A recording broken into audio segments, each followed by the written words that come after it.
Do you want to know how to successfully set goals for your home business? Keep watching to find out.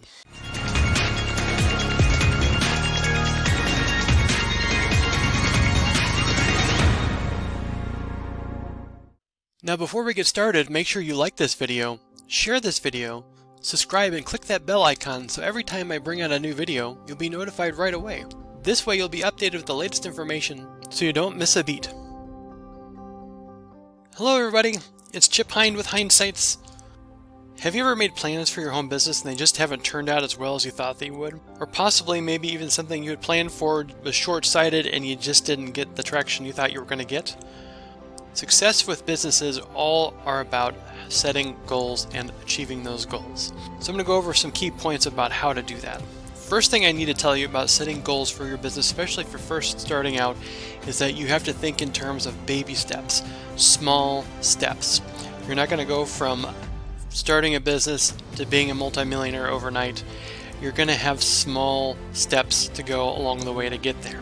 So don't be too ambitious. Have dreams and have the drive to get to where you want to be with your dreams, but realistically think about how you're going to get there. You need to think digestible, small steps.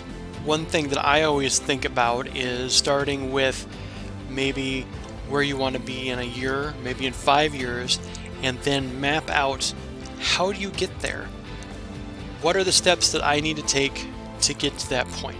So start with your goal, what it is you want to accomplish, and just think, what did I need to do to get there? And then think of that as a step. And then from there, well, what do I do to get there? There's another step that you would have taken, and just keep backtracking your way down to where you are now. By doing this, you then have a good outline of knowing the path you need to take to get to the success you want. And I'm not saying there won't be deviations from that here and there, because you never know. At least you'll have an idea what it is you'll need to do to get to where you want to get to. Another important thing about goals is they're great in your head and all, but you really need to commit them to paper, or on a computer at least. If it's just all in your head, how do you know if you're succeeding or not? If you can't mark off what you're doing, or if you don't see what the next step is very clearly. It's good to document what it is your goals are, and how you want to accomplish them, and then know what the next steps are. There are some cool tools for that, two of which that I use quite a bit. One is Monday.com, and the other is Trello, Trello.com. So Monday.com and Trello are great for tracking projects and progress and even goals.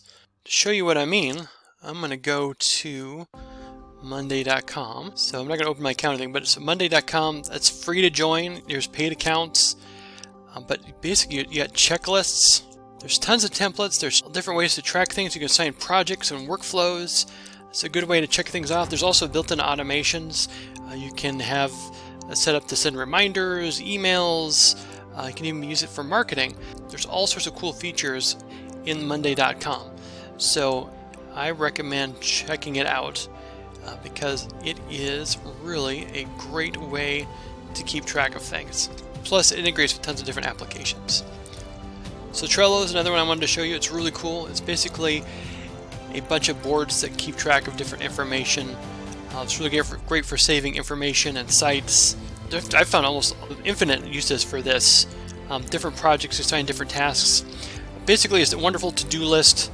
It far exceeds what you would want with Post-its. I think I am guilty of living with just using Post-its for everything. This way I know what's coming up and what I'm working on, and if I'm done with something, I can assign it to other people if I've got a team.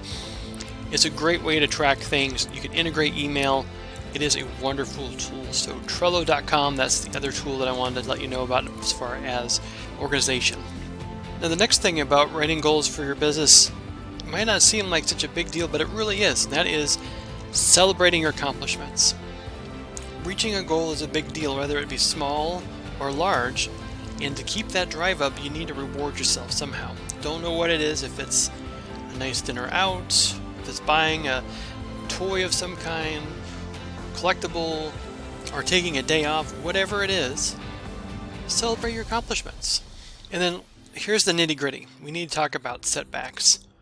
With all goals, they're just something to work towards, and you're not always going to hit every single goal. You're definitely going to work towards it, but if for some reason you fail, it's a learning experience. It's not a time to throw in the hat. You just learned one way or many ways that something doesn't work. So think about that. Don't just quit because you did not reach a goal. Realign, readjust your goal, think about what you need to do to move forward. Always be looking at moving forward. To that end, always have your eye on the next set of goals.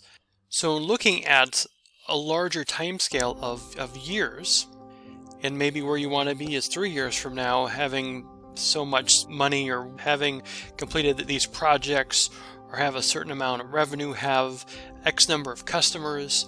Remember, you're backtracking, thinking about what goal will get you there, the goal that will get you to that goal, the goal that will get you to that goal. So you're always going to have a chain of goals that you're working towards achieving. You can even think about it in a microscopic way, in that you have maybe a small goal you want to accomplish every day, maybe every week. Weekly goals, there's an opportunity to set 52 weekly goals. Maybe you have monthly goals, quarterly goals, maybe those are larger goals and you have the smaller goals to achieve that larger goal. It's all about breaking it down into smaller steps. If you have anything that's a complicated process, break it down into smaller steps and work on achieving the smaller pieces, and it will all come together. If you ever try to tackle something large, it can be overwhelming. So I implore you to just think about breaking it down to smaller pieces, backtracking from where you want to be, finding smaller stones to step on, and work on achieving those goals. Now, if you want any help along the way, I highly recommend you go to HindeSights.com. There's tons of resources available that will be able to help you in achieving some of these goals. So go there, check those out. What are some of the goals that you have for your business? We'd love to hear them. Why don't you put those in the comments below? As always, thanks for watching. We will see you in the next video. Was any of this information helpful? If so, let me know in the comments below. And also make sure you like this video, share this video, and subscribe and click that bell icon so every time I bring out a new video, you'll be notified right away. This way, you'll be updated with the latest information so you don't miss a beat. Also, if you want to learn how to make money online legitimately, the right way and properly, visit HindeSights.com and learn step-by-step how to do that. Or click the link in the description to get started. Thank you for watching. We'll see you on the next video.